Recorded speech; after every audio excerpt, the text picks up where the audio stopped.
నిన్ననే చెప్పానా?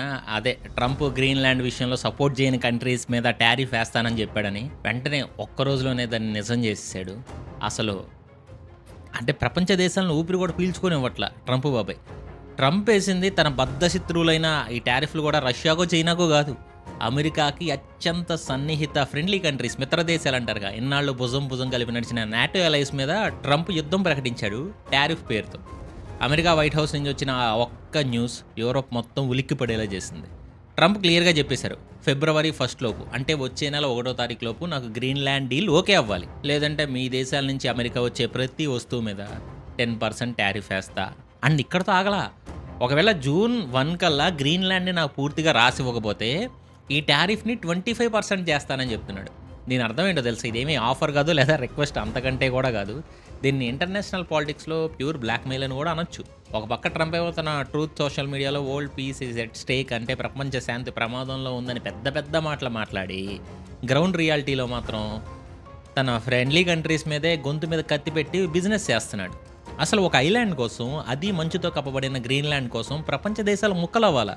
ట్రంప్ ఎందుకు ఇంత సీరియస్‌గా ఉన్నాడు? దీని వెనకున్న అసలు కారణాలేంటి? మనం ఈ వీడియోలో డీప్‌గా అనలైజ్ చేద్దాం. ఎందుకంటే ఇది కేవలం ల్యాండ్ ఇష్యూ కాదు. అంటే రేర్ ఎర్త్ మినరల్స్ ఉన్నాయి. ఆల్రెడీ నేను ప్రీవియస్ వీడియోలో చెప్పా. అయితే ఈ సంపద గురించి మాత్రమే కాకుండా దీని వెనకాల ఇంకో పెద్ద మిలిటరీ మాస్టర్ ప్లాన్ ఉంది. ఈ గోల్డెన్ డోమ్ అని. అసలు ఏంటి ఆ గోల్డెన్ డోమ్? ఎందుకు ట్రంప్ దీనికోసం ప్రపంచాన్ని ఎదిరిస్తున్నాడు? అండ్ మీకు తెలుసా 1951 డిఫెన్స్ ఆఫ్ గ్రీన్‌లాండ్ అగ్రిమెంట్ అని ఒకటి ఉంది. దాని గురించి మాట్లాడతాం. And NATO allies and European Union కూడా ఆపరేషన్ ఆర్కిటిక్ ఎండ్యూరెన్స్ అని చెప్పి స్టార్ట్ చేసాయి. దాని గురించి మాట్లాడదాం. అండ్ యాంటీ కోర్షన్ ఇన్స్ట్రుమెంట్ అని ఒకటి ఉంది ట్రంప్కి బాగా దింపడానికి గజం. దాని గురించి మాట్లాడదాం. అండ్ ఈ వీడియోలో ట్రంప్కి మామూలుగా దిగదు, గజాలు గజాలు తప్పని దిగిపోతూ ఉంటుంది. అయితే ఓకే, ఇవన్నీ ఓకే. ఒక విషయం క్లియర్గా చెప్తా, మన ఛానల్ అందరి కోసం కాదు, టైం పాస్ కోసం, కామెడీ స్కిట్స్ కోసం చూసే వాళ్ళకి మన కాంటెంట్ నచ్చకపోవచ్చు. మన ఛానల్ ప్రతి విషయాన్ని చాలా డీప్గా క్లియర్గా తెలుసుకునే వాళ్ళ కోసం మాత్రమే. మీరు ఎంత దూరం చూస్తున్నారంటే మీరు ఆ కొద్ది మందిలో ఒకళ్ళు. అలాంటి క్వాలిటీ ఆడియన్సే నా వీఆర్ ఫ్యామిలీ. మీరు మా ఫ్యామిలీ కొత్త వాళ్ళు ఎవరన్నా చూసి మా ఫ్యామిలీ స్టాండర్డ్స్కి సెట్ అవుతారని మీకు అనిపిస్తే కింద సబ్స్క్రైబ్ బటన్ నొక్కండి, మా ఫ్యామిలీలోకి వచ్చేయండి. అండ్ బెల్ ఐకాన్ ఆన్లో పెట్టుకుంటే వీడియో పెట్టగానే నోటిఫికేషన్స్ వస్తాయి. ఇంక let's continue the attack 8 countries hit list and the public anger. First మనం ఆ ట్రంప్ టార్గెట్ చేసిన ఆ హిట్ లిస్ట్ ఏంటో చూద్దాం. ఆ 8 కంట్రీస్ గురించి ఎవరి మీద వేస్తుంది? వాళ్ళకి పడని దేశాల మీద, కాంపిటీషన్ ఉన్న దేశాల మీద కాదు. ఎవరైతే గ్రీన్‌లాండ్‌కి సపోర్ట్‌గా నిలబడ్డారో, ఎవరైతే మేము గ్రీన్‌లాండ్‌ని కాపాడతామని వాళ్ళ సోల్జర్స్‌ని అక్కడికి పంపారో వాళ్ళందరినీ ఏరి కోరి మరీ టార్గెట్ చేశారు. ఆ 8 దేశాలు ఇవే. డెన్మార్క్ ఇది main target. Next Norway, Sweden, France, Germany, UK, Netherlands and Finland. చూసారా, ఇవన్నీ యూరోప్‌లో టాప్ కంట్రీస్. పైగా ఇవన్నీ నాటో కూటమిలో అమెరికాకి best friends. France, Germany, UK ఇలాంటి దేశాల మీద పన్నులేయడం అంటే అది ఇండైరెక్ట్గా వాళ్ళ ఎకానమీని దెబ్బ కొట్టడమే. మీరు కనుక డెన్మార్క్కి సపోర్ట్ చేస్తే మీ బిజినెస్ని నాశనం చేస్తా అని ట్రంప్ ఇచ్చిన ఓపెన్ వార్నింగ్ ఇది. దీంతో యూరోప్‌లో సిచ్యువేషన్ ఎలా ఉందంటే, ఒక పక్క ఏమో గవర్నమెంట్ సీరియస్‌గా మీటింగ్స్ పెట్టుకుంటున్నాయి. ఇంకో పక్క పబ్లిక్ రోడ్ల మీదకి వచ్చేసారు. ముఖ్యంగా గ్రీన్‌లాండ్ క్యాపిటల్ అయిన నూక్‌లో సీన్ చూస్తే మీకు గూస్ బంప్స్ వస్తాయి. అక్కడ మైనస్ టెంపరేచర్స్ ఉంటాయిగా, చిన్నగా వర్షం పడుతున్నా కూడా వేల మంది రోడ్ల మీదకి వచ్చేసారు. అక్కడ వాళ్ళు పట్టుకున్న ఫ్లగ్ కార్డ్స్ చూస్తే ట్రంప్‌కి దిమ్మ తిరిగిపోద్ది. ట్రంప్ స్లోగన్ ఏంటి? మేక్ అమెరికా గ్రేట్ అగైన్ ఉంది కదా, దానికి కౌంటర్గా వాళ్ళు మేక్ అమెరికా స్మార్ట్ అగైన్ అంటే అమెరికాని మళ్ళీ తెలివైన దేశంగా మార్చండి అని బోర్డులు పెట్టారు. గ్రీన్‌లాండ్ ఈజ్ ఆల్రెడీ గ్రేట్ అని, Greenland is not for sale అని ఇంకేవో ఉన్నాయి స్లోగన్స్. అవన్నీ పట్టుకొని ప్రొటెస్ట్ చేస్తున్నారు. అలాగే డెన్మార్క్లో ఒక ఎంపీ రాస్మన్ జార్లో గారు స్ట్రాంగ్ రిప్లై ఇచ్చారు. మీరు మా మీద ఎన్ని ట్యాక్సెస్ టారిఫ్ వేసినా, మీరు ఎన్ని నిబంధనలు పెట్టినా సరే మేము లొంగే ప్రసక్తే లేదు, గ్రీన్‌లాండ్ ఎప్పటికీ అమెరికా చేతికి అప్పగించమని చెప్తున్నారు. అంటే గ్రౌండ్ లెవెల్లో సెంటిమెంట్ ఎంత బలంగా ఉందో అర్థం చేసుకోండి. The real reason golden dome project. ఇప్పుడు అసలు విషయానికి వద్దాం. ట్రంప్కి పిచ్చి పట్టిందా? ఎందుకు ఒక పని కట్టుకుని గ్రీన్‌లాండ్ వెనకబడ్డారు? మ్యాటర్ ఏంటంటే ట్రంప్ ఒక బిజినెస్ మ్యాన్, లాభం లేకపోతే గడ్డి పోచ కూడా కదల్చడు. అలాంటిది ఒక దేశాన్ని కొంటాను అంటున్నాడంటే దాని వెనక ఒక పెద్ద స్ట్రాటజీ ప్లాన్ ఉంటుంది. ట్రంప్ నోటి నుంచి ఆ మాట వచ్చింది, అదే గోల్డెన్ డోమ్. మీకు ఇజ్రాయెల్ గురించి ఐడియా ఉండే ఉంటుంది. వాళ్ళ దగ్గర ఐరన్ డోమ్ అనే సిస్టమ్ ఉంది. పాలస్తీనా లేదా వేరే ఎనిమీ కంట్రీస్ నుంచి రాకెట్స్ వస్తే ఈ ఐరన్ డోమ్ గాల్లోనే వాటిని పేల్ చేస్తుంది. ఇప్పుడు ట్రంప్కి కూడా అలాంటిదే కావాలి, కానీ చిన్నది కాదు, అమెరికా మొత్తం కవర్ అయ్యేంత పెద్దది. దాన్నే ఆయన గోల్డెన్ డోమ్ అని పిలుస్తున్నారు. అయితే ఈ గోల్డెన్ డోమ్కి గ్రీన్‌లాండ్కి లింక్ ఏంటి? ఇక్కడే జియోగ్రఫీ అండ్ ఫిజిక్స్ వస్తాయి. అమెరికాకి ప్రధాన శత్రువులు ఎవరు? Russia, China. రేపొద్దున మూడో ప్రపంచ యుద్ధం వస్తే రష్యా అండ్ చైనా నుంచి వచ్చే న్యూక్లియర్ మిసైల్స్ అమెరికా మీద పడాలంటే అవి రావాల్సిన షార్టెస్ట్ రూట్ ఏంటి? అట్లాంటిక్ ఓషన్ మీదుగా కాదు, నార్త్ పోల్ మీదుగా రావాలి. అంటే ఆర్కిటిక్ సర్కిల్ మీద నుంచి రావాలి. ఆ రూట్‌లో కరెక్ట్‌గా అడ్డుండేది గ్రీన్‌లాండ్. ట్రంప్ మాటల్లో చెప్పాలంటే ఈ గోల్డెన్ డోమ్ సిస్టమ్ పర్ఫెక్ట్‌గా పనిచేయాలంటే దానికి కొన్ని యాంగిల్స్, కొన్ని బౌండరీస్ అవసరం. అవి గ్రీన్‌లాండ్‌లో మాత్రమే సెట్ అవుతాయి. అంటే శత్రువుల మిసైల్స్‌ని అమెరికా ఆకాశంలో రాకముందే గ్రీన్‌లాండ్ దగ్గరే డిటెక్ట్ చేసి పేల్చేయాలన్నది ఇక్కడ ప్లాన్. అందుకే ట్రంప్ గ్రీన్‌లాండ్‌ని కేవలం లీజ్ కోసం తీసుకోవడం ఇష్టం ఉన్నట్ల. లీజ్‌కి తీసుకుంటే రేపొద్దున డెన్మార్క్ మాంసమాన్ని మళ్ళా ఖాళీ చేయండి అనొచ్చు. లేదా మేము ఈ సిస్టమ్‌ని ఒప్పుకోము అనొచ్చు. అందుకే ఆయనకి టైటిల్ డీడ్ కావాలి. అంటే పక్కా ఓనర్‌షిప్ కావాలి. మీకు రియల్ ఎస్టేట్ భాషలో చెప్పాలంటే రిజిస్ట్రేషన్ నా పేరు మీద ఉంటేనే నేను అక్కడ కన్‌స్ట్రక్షన్ మొదలెడతా అని మొండికేస్తున్నాడనమాట. ఫ్యాక్ట్ చెక్ చేద్దాం ఇక్కడ. ట్రంప్ అబద్ధం చెప్తున్నారా? ఈ ఫిట్ బేస్ కదేంటి? ఇక్కడ ఒక పెద్ద లాజిక్ మిస్ అవుతుంది. ట్రంప్ అందరిని ఎర్రి పప్పలను చేస్తున్నాడు నిజంగా. ఎందుకంటే గ్రీన్‌లాండ్‌లో అసలుకి అమెరికా ఎంట్రీ లేకపోతే ట్రంప్ అడగడంలో ఒక అర్థం ఉంటది. మాకు ఎంట్రీ ఇవ్వండి, బేస్ పెట్టుకుంటామని. కానీ నిజం ఏంటంటే గ్రీన్‌లాండ్‌లో ఆల్రెడీ అమెరికాకి ఒక పెద్ద మిలిటరీ బేసే ఉంది. దాని పేరు ఫిట్ స్పేస్ బేస్. ఇది మామూలు బేస్ కూడా కాదు. అమెరికాకు చెందిన నార్థర్న్ మోస్ట్ ఉన్న బేస్ ఇది. ఇక్కడ ఇప్పటికే 140 నుంచి 150 మంది దాకా అమెరికన్ మిలిటరీ కూడా ఉన్నారు. కొన్ని చోట్ల 200 మంది కూడా ఉన్నారంటున్నారు. అక్కడికి అమెరికాకు సంబంధించిన రాడార్స్ ఉన్నాయి. శాటిలైట్ ట్రాకింగ్ సిస్టమ్స్ ఉన్నాయి. చెప్పాలంటే అమెరికా స్పేస్ ఫోర్స్‌కి ఇది చాలా కీ ప్లేస్ కూడా. And white house secretary Caroline Leavitt కూడా ఈ విషయాన్ని ఒప్పుకున్నారు. మాకు అక్కడ ఆల్రెడీ బేస్ ఉంది, మనుషులున్నారు. మరి ఆల్రెడీ అక్కడుండి కావాల్సిన పనులన్నీ చేసుకుంటా కొత్తగా దేశాన్ని మొత్తం తీసుకోవాల్సిన అవసరమే ఉంది. ఇక్కడ గోల్డెన్ డోమ్ కట్టాలంటే అక్కడ ఉన్న బేస్‌ని ఎక్స్‌పాండ్ చేసుకుంటే సరిపోద్ది కదా! దానికి కొండంత పనేంటి? ఇక్కడే అసలు విషయం అర్థమవుతుంది. ట్రంప్‌కి కావాల్సింది సెక్యూరిటీ మాత్రమే కాదు, ఆయనకు కావాల్సింది టెరిటరీ. అమెరికా మ్యాప్‌ని పెద్దది చేయాలని కోరిక. చరిత్రలో తన పేరుని గ్రీన్‌లాండ్‌ని అమెరికాలో కలిపిన ప్రెసిడెంట్‌గా నిలిచిపోవాలని ఆయన బాగా తాపత్రయపడుతున్నాడు. అందుకే ఉన్న ఫెసిలిటీస్ కాదని లేని ఓనర్‌షిప్ కోసం ఇంత గొడవ చేస్తున్నాడు. The legal logic 1951 agreement. దీనికి కౌంటర్‌గా యూరోపియన్స్ అండ్ ఇంకా ఇంటర్నేషనల్ ఎక్స్పర్ట్స్ కూడా ఒక పాత ఫైల్‌ని బయటకు తీశారు. అదే 1951 డిఫెన్స్ ఆఫ్ గ్రీన్‌లాండ్ అగ్రీమెంట్. ఈ అగ్రీమెంట్ గురించి తెలిస్తే మీకు షాక్ అవుతారు. ఇది అమెరికా అండ్ డెన్మార్క్ మధ్యలో 1951లో జరిగింది. ఈ అగ్రిమెంట్ ప్రకారం గ్రీన్‌లాండ్ రక్షణ బాధ్యతలో అమెరికాకి చాలా పెద్ద పాత్రే ఉంది. ఈ అగ్రిమెంట్‌లో కొన్ని క్లాజెస్ ప్రకారం అమెరికా గ్రీన్‌లాండ్‌లో తన మిలిటరీని ఎంత కావాలంటే అంత పెంచుకోవచ్చు, ఎక్స్‌పాండ్ చేసుకోవచ్చు, కొత్త బేసెస్ కట్టుకోవచ్చు, ఉన్న వాటిని పెంచుకోవచ్చు. దీనికి డెన్మార్క్ దాదాపుగా అన్‌లిమిటెడ్ యాక్సెస్ ఎప్పుడూ ఇచ్చింది. అంటే సింపుల్‌గా చెప్పాలంటే మీరు ఒక అద్దీంట్లో ఉంటున్నారు. కానీ ఓనర్ మీకు ఏం చెప్తున్నాడు? నువ్వు ఎన్నేళ్ళైనా ఉండు, రెంట్ కట్టక్కర్లేదు, ఇంటిని ఇష్టం వచ్చినట్టు మార్చుకో, ఇంకా కావాలంటే పైన ఫ్లోర్ కూడా వేసుకో, నాకు అభ్యంతరం లేదా అగ్రిమెంట్ రాసి ఇచ్చాడు అనుకోండి, ఇక ఆ ఇల్లు మీదైనట్టే కదా. మళ్ళీ దాన్ని మార్కెట్ రేట్ పెట్టుకోవాల్సిన పనే ఉంది. ఇప్పుడు యూరోప్ కంట్రీస్ కూడా అదే అడుగుతున్నాయి. ట్రంప్ గారు మీకు సెక్యూరిటీ కావాలంటే 1951 అగ్రిమెంట్ ఉంది, దాన్ని వాడుకోండి.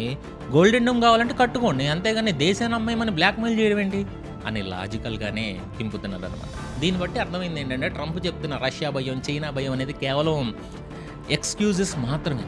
అసలు కారణం అమెరికా ఆధిపత్యాన్ని చూపించడం. Operation Arctic endurance. సరే, మాటల యుద్ధం సంగతి పక్కన పెడితే గ్రౌండ్ లెవెల్లో సిచ్యువేషన్ కూడా కొంచెం వార్ జోన్లో మారిపోయింది. ట్రంప్ ఎప్పుడైతే ఫోర్స్ వాడైనా తీసుకుంటానని హింట్ ఇచ్చారో డెన్మార్క్ అలర్ట్ అయింది. తన మిత్ర దేశాలైన నాటో కంట్రీస్ని హెల్ప్ అడిగింది. వెంటనే రియాక్ట్ అయ్యి France, Germany, Sweden, Norway, UK, Netherlands వాళ్ళ సోల్జర్స్ని గ్రీన్‌లాండ్కి పంపాయి. అండ్ ఈ మిషన్కి వాళ్ళు పెట్టిన పేరు ఆపరేషన్ ఆర్కిటిక్ ఎండ్యూరెన్స్. పేరు చాలా పవర్ఫుల్గా ఉంది కదా, కానీ ఇందులో ఉన్న సోల్జర్స్ కౌంట్ వింటే మీకు నవ్వు వస్తుంది. మొత్తం కలిపి ఈ కంట్రీస్ ఎంతమందిని పంపిందో తెలుసా? 37 మందిని. అవును, మీరు కరెక్ట్‌గా విన్నారు. 37,000 కాదు, 3700 కూడా కాదు, 37 మంది. జస్ట్ 37 మందినే. అండ్ దీని లెక్క కూడా ఫన్నీగా ఉంటది. ఫ్రాన్స్ నుంచి 15 మంది, జర్మనీ నుంచి 13, స్వీడన్ నుంచి 3, నార్వే నుంచి 2, నెదర్లాండ్స్ నుంచి ఒక నేవీ ఆఫీసర్, బ్రిటన్, యూకే నుంచి ఒక మిలిటరీ ఆఫీసర్. దీని మీద ఇంటర్నెట్‌లో అయితే ట్రోలింగ్ మామూలుగా లేదు. ఏంటి బ్రిటన్ ఒక్కడినే పంపిందా? ఆడు ఖచ్చితంగా జేమ్స్ బాండ్ అమ్మ మొగుడయ్యి ఉంటాడు, ఒక్కడు చాలు అందరినీ లేపేయడానికని జోక్స్ వేసుకుంటున్నారు నెటిజన్స్. ఇంకొందరు క్లౌన్ షో అంటున్నారు. ఇంకొంతమంది ఏమో వాళ్ళ భార్యలకు భయపడి సరదాగా వీకెండ్ ట్రిప్ కోసం అందరూ కలిశారని చెప్పేసి పార్టీ చేసుకుంటున్నారని కామెంట్స్ వస్తున్నాయి. అండ్ నాటో వాళ్ళు మాత్రం ఇది కేవలం సింబాలిక్, మేము డెన్మార్క్కి సపోర్ట్గా ఉన్నామని చెప్పడానికి ఇది ఒక జస్ట్ పొలిటికల్ మెసేజ్ మాత్రమే అని కవర్ చేసుకుంటున్నారు. కానీ ఫ్రెండ్స్, ఇక్కడ నెంబర్ చిన్నదైనా దీని వెనకాల ఉన్న ఆర్డర్స్ మాత్రం చాలా సీరియస్గా ఉన్నాయి. డెన్మార్క్ డిఫెన్స్ మినిస్ట్రీ వాళ్ళ సోల్జర్స్కి క్లియర్ కట్ ఇన్స్ట్రక్షన్స్ ఇచ్చేసింది. అదే షూట్ ఆర్డర్స్, అది మనం ఆల్రెడీ మాట్లాడుకున్నాం.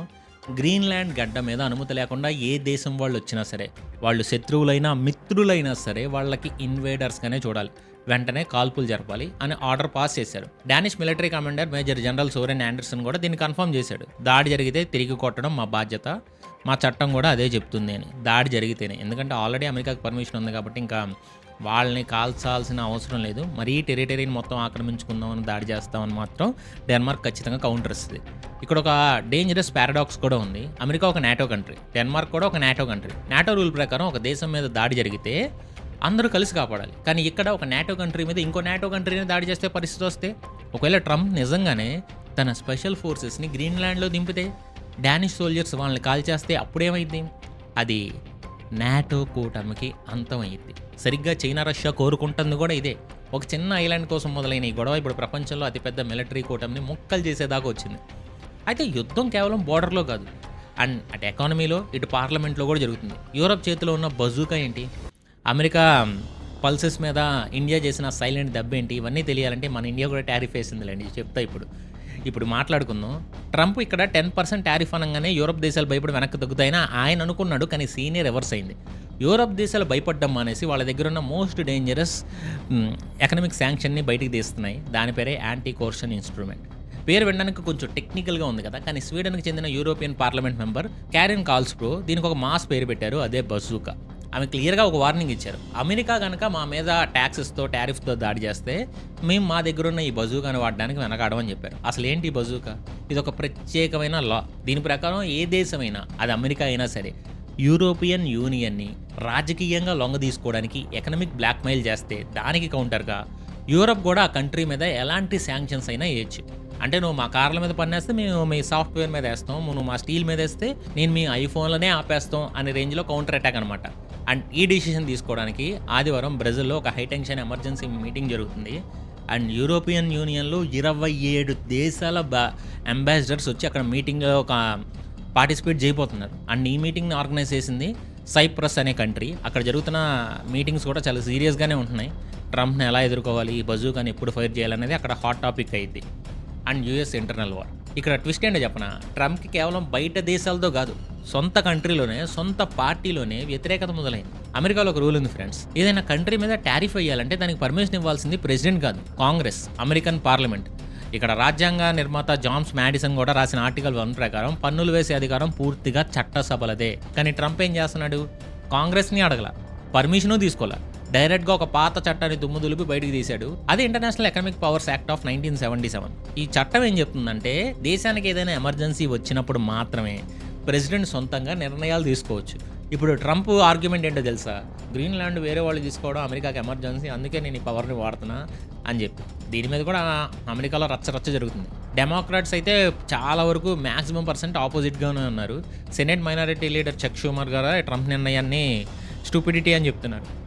మన క్లోజెస్ట్ ఫ్రెండ్స్ మీద మనం టారిఫ్లు వేయడం ఏంటి, దీన్ని ఆపడానికి మీకు ఒక కొత్త లెజిస్లేషన్ కూడా తీసుకొస్తామని చెప్తున్నారు. ఇక్కడ కేవలం డెమోక్రాట్సే కాదు, ట్రంప్ సొంత పార్టీ అయిన రిపబ్లికన్ పార్టీలో కూడా తిరుగుబాటు వస్తుంది. ఫర్ ఎగ్జాంపుల్ డాన్ బ్యాకన్ అనే రిపబ్లికన్ ఎంపీ కాంగ్రెస్ తన అధికారాలను వెనక్కి తీసుకోవాలని డిమాండ్ చేశారు. అండ్ మీకు విషయం తెలుసా, పబ్లిక్లో కూడా ఇక్కడ ట్రంప్కి సపోర్ట్ లేదు ఈ ఇష్యూలో. Reuters and Ipsos latest survey ప్రకారం అమెరికాలో కేవలం 5గురిలో ఒక్కళ్ళు మాత్రమే గ్రీన్లాండ్ కొనడానికి ఒప్పుకుంటున్నారు, 20%. మిగిలిన 80% మందికి ఇది చెత్త ఐడియా అనిపిస్తుందని చెప్పారు. The trade deal collapse. లక్షల కోట్ల నష్టం వస్తుంది ఇక్కడ. ఎవరికి?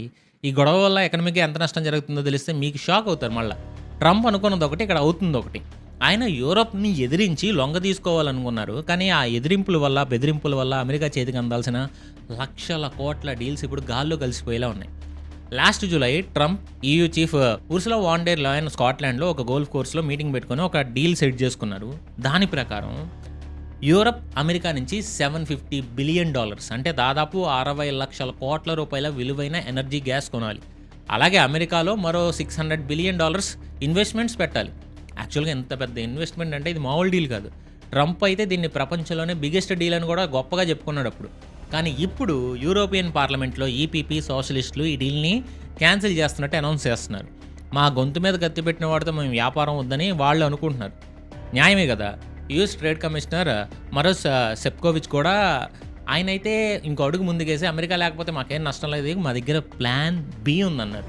ఆ ప్లాన్ B ఏంటో తెలుసా, మెర్కోసూర్. అమెరికాను పక్కన పెట్టి European union south American countries అయిన బ్రెజిల్, అర్జెంటీనా, పరాగ్వే, ఉరుగ్వేతో ఒక ఫ్రీ ట్రేడ్ డీల్ కూర్చుకుంటున్నారు. గత 25 ఏళ్లుగా పెండింగ్‌లో ఉన్న ఈ డీల్ ట్రంప్ భయం వల్ల నిన్నటి నుంచి ఓకే అయిపోయింది రాత్రికి రాత్రే. దీనివల్ల అమెరికాకి దక్కాల్సిన బిజినెస్ ఇప్పుడు సౌత్ అమెరికాకి వెళ్ళిపోద్ది. ఇది ట్రంప్‌కి పెద్ద షాక్. వీళ్ళ స్లోగన్ ఏంటో తెలుసా? Fair trade over tariffs. అంటే ఈ పన్నుల కంటే కూడా నిజాయితీ గల బిజినెస్ ముఖ్యం అనే స్లోగన్‌తో యూరప్ అమెరికాకి చెక్ పెడుతుంది. ఇక్కడ ఇండియా కూడా సైలెంట్‌గా రివెంజ్ తీర్చుకుంటుంది. ఇదంతా విన్నాక మీకు డౌట్ రావచ్చు. రాజా గారు ఇదంతా అమెరికా, యూరప్ గొడవ కదా! మన ఇండియాకి ఇందులో ఏం సంబంధం? సంబంధం ఉంది ఫ్రెండ్స్. చాలా గట్టి సంబంధం ఉంది. ఎందుకంటే ట్రంప్ కేవలం యూరప్‌ని మాత్రమే బుల్లీ చేయలే. మన ఇండియాను కూడా ఆల్రెడీ చాలా టార్గెట్ చేశాడు. మొన్న ఇరాన్ దాని మీద కూడా 25% టారిఫ్ వేస్తాన్నాడు. అది పడకపోవచ్చు. బట్ 50% టారిఫ్ వేశారు మన మీద. మనం కూడా ఇంపోర్ట్ డ్యూటీలు వేసాంలేండి. లాస్ట్ ఇయరే వేసాము. అక్టోబర్ 30న ఒక చిన్న నోటిఫికేషన్ వచ్చింది. నవంబర్ 1 నుంచి అది ఆల్రెడీ అమల్లో ఉంది. అదేంటంటే అమెరికా నుంచి వచ్చే పల్సెస్ కానీ లెంటిల్స్ మీద, ముఖ్యంగా ఎల్లో పీస్ మీద, బఠానీల మీద ఇండియాలో 30% ఇంపోర్ట్ డ్యూటీ వేశారు. ఇది చూడడానికి చిన్నగా అనిపించవచ్చు, కానీ దీని ఇంపాక్ట్ అమెరికాలో ఎలా ఉందో తెలుసా? ఇప్పుడు ఎందుకు ఇది బయటకు వచ్చిందంటే, రీసెంట్గా అమెరికాలో నార్త్ డకోటా అండ్ మౌంటానా అనే 2 రాష్ట్రాలు ఉన్నాయి. ఈ 2 రాష్ట్రాల్లో మెయిన్ క్రాప్ ఏంటంటే ఈ లెంటిల్స్, పల్సెస్. అక్కడ నుంచి పండే పంటల్లో మేజర్ తినేది ఎవరు? ఇండియానే. ఎందుకంటే ప్రపంచంలో ఈ లెంటిల్స్ కానీ పల్సెస్ కానీ ఎక్కువ తినే దేశం. వరల్డ్స్ లార్జెస్ట్ కన్స్యూమర్ కూడా ఇండియానే. గ్లోబల్ మార్కెట్లో 27% లెంటిల్స్ మనమే తింటాం. అయితే ఎప్పుడైతే ఇండియా ఈ 30% ట్యాక్స్ వేసిందో, ఈ 2 రాష్ట్రాల రైతులు విలవల్లాడిపోతున్నారు యూఎస్లో. వాళ్ళ పంటలకేమో ఎక్కువ పెట్టి కొనడానికి ఎవరు ఉండరు కదా, సో మార్కెట్ లేదు. దీంతో ఆ రాష్ట్రాల రిపబ్లిక్ సెనేటర్స్ స్టీవ్ డేన్స్ ఇంకా కెవిన్ క్రామర్ ట్రంప్కి ఒక లెటర్ రాశారు. మీరు కావాలంటే ఈ లెటర్ ఇక్కడ చూడొచ్చు. ఈ లెటర్ బయటకు రావడం వల్ల ఇప్పుడు దీని గురించి డిస్కషన్ వచ్చింది. అధ్యక్ష, మీరు ఇండియా మీద ప్రతాపం చూపించారు, బాగానే ఉంది, కానీ వాళ్ళు రివర్స్లో కొట్టిన దెబ్బకి మా రైతులు వచ్చేస్తున్నారు. ఇండియా వాళ్ళు సైలెంట్గా అన్నోటీసర్గా పనిచేస్తారు తెలియకుండా. దీనివల్ల మాకు అన్ఫెయిర్ అడ్వాంటేజ్గా ఉంది అని చెప్పి తీసేయండి అని అడుగుతున్నారు. అండ్ దీని ఎఫెక్ట్ ఎంతలా ఉందంటే, అమెరికా ఇప్పుడు ఇండియా కాళ్ళబేరానికి వస్తుంది. ఢిల్లీలో కొత్తగా వచ్చిన మీకు అమెరికన్ ఎన్వాయ్ ఉన్నాడు, ఆయన పేరు సెర్గియో గోర్. ఆయన ఏమన్నారంటే, ప్రపంచంలో అమెరికాకు ఇండియా అంత ముఖ్యమైన దేశం ఇంకోటి లేదు, no country is as essential as India అని చెప్పి పెద్ద స్టేట్మెంట్ ఇచ్చారు. అలాగే మన రాజేష్ అగర్వాల్ గారు కూడా ఇప్పుడు అమెరికాతో మనకి ట్రేడ్ డీల్ చేసుకోవడానికి చాలా దగ్గరగా ఉన్నామని చెప్పారు. సో ఇక్కడ మనం నేర్చుకోవాల్సిన పాఠం ఏంటి? ఈ మొత్తం ఎపిసోడ్లో మనం అర్థం చేసుకోవాల్సింది ఏంటి? ట్రంప్ గ్రీన్లాండ్ విషయంలో యూరప్ని ఎలా బ్లాక్మెయిల్ చేస్తున్నారో చూసాం, కానీ యూరప్ భయపడలా, బజూకాతో రెడీ అయింది. డెన్మార్క్ ఏమో షూట్ ఆర్డర్స్తో రెడీ అయింది. అలాగే ఇండియా విషయంలో కూడా ట్రంప్ ఈ టారిఫ్ అనే అస్త్రాన్ని ప్రయోగించాడు మన మీద, కానీ ఇండియా భయపడలే, సైలెంట్గా రివర్స్ టారిఫ్ వేసి దెబ్బ కొట్టింది. అమెరికా లాంటి సూపర్ పవర్ని ఎదుర్కోవాలంటే ఎమోషన్స్ పనికిరావు, చేతిలో గట్టి ఎకనామిక్ పవర్ ఉండాలి. యూరప్ దగ్గర అది ఉంది, ఇండియా దగ్గర అది ఉంది. అందుకే అవి తల ఉంచట్లేదు. మాట్లాడుతున్నారు సెట్ చేసుకోవడానికి, బట్ తగ్గేదైతే ఏముండదు. అయితే ఫ్రెండ్స్, ఫైనల్గా ఒక మాట, అమెరికా, యూరప్, ఇండియా అందరూ కొట్టుకుని దేనికోసం? Trade and money. పెద్ద దేశాలే రెసెషన్ భయంతో వణిగిపోతున్నాయి. దీన్ని బట్టి మనకేం అర్థం అవ్వాలి? ప్రపంచ ఎకానమీ ఎటుపోతున్నా మన పర్సనల్ ఎకనామిక్స్ స్ట్రాంగ్గా ఉండాలి. రేపొద్దున ఏదన్నా ఇన్ఫ్లేషన్ వచ్చినా, ధరలు పెరిగినా, జాబ్ మార్కెట్ డల్ అయిపోయినా మిమ్మల్ని కాపాడేది ఆ గోల్డెన్ డోమ్ కాదు, మీ సేవింగ్సే మిమ్మల్ని కాపాడతాయి, మీ ఇన్వెస్ట్మెంట్సే మిమ్మల్ని కాపాడతాయి. కానీ గుడ్డిగా డబ్బు దాచుకుంటే సరిపోదు, దాన్ని గ్రో చేయడం తెలియాలి. అదే స్టాక్ మార్కెట్. భయపడకండి, టైం ఇవ్వకపోతే మనీ రాదు, నేర్చుకోవాలన్న కోరిక ముఖ్యం. మీకోసం మన తెలుగులో ఏ కన్ఫ్యూజన్ లేకుండా 3 hours stock market basics class చేశాను. 3 వీడియోస్ ఉంటాయి, ఎండ్ స్క్రీన్లో ప్లేలిస్ట్ చేస్తున్నా, దాని మీద క్లిక్ చేసి చూడండి. ఈ ట్రేడ్ వార్ని కొద్దిసేపు పక్కన పెట్టి మీ ఫైనాన్షియల్ ఫ్యూచర్ని సెట్ చేసుకోండి. మీ మనీ మేకింగ్ జర్నీని ఈరోజు స్టార్ట్ చేయండి. అండ్ లాస్ట్గా, ట్రంప్ గ్రీన్లాండ్ కొనడం కరెక్టేనా? ఇండియా అమెరికాకి ఇచ్చిన రిటార్ట్ సరైందేనా? మీ ఒపీనియన్ ఏంటో కింద కామెంట్ సెక్షన్లో చెప్పండి. అండ్ తెలుసుగా, మీరు మా ఫ్యామిలీలో మా స్టాండర్డ్స్ మీకు నచ్చితే, కొత్త వాళ్ళు మా నాలెడ్జ్ వర్తనిపిస్తే సబ్స్క్రైబ్ చేసుకుని బెల్ ఐకాన్ ఆన్లో పెట్టుకోవడం అస్సలు మర్చిపోద్దు. అండ్ కుదిరితే మీ ఫ్రెండ్స్ అండ్ ఫ్యామిలీ గ్రూప్లో కూడా షేర్ చేయండి. కరెంట్ అఫైర్స్, జియో పొలిటిక్స్ చాలా ఇంట్రెస్టింగ్గా ఉన్నాయి, చూడండి. ప్రపంచ రాజకీయాల వెనుకున్న బిజినెస్ డీల్స్ కూడా మీ అందరికీ తెలియాలి. మరిన్ని పవర్ఫుల్ జియో పొలిటికల్ అనాలిసిస్ కోసం సబ్స్క్రైబ్ చేయడం అస్సలు మర్చిపోద్దు. This is your VR signing of.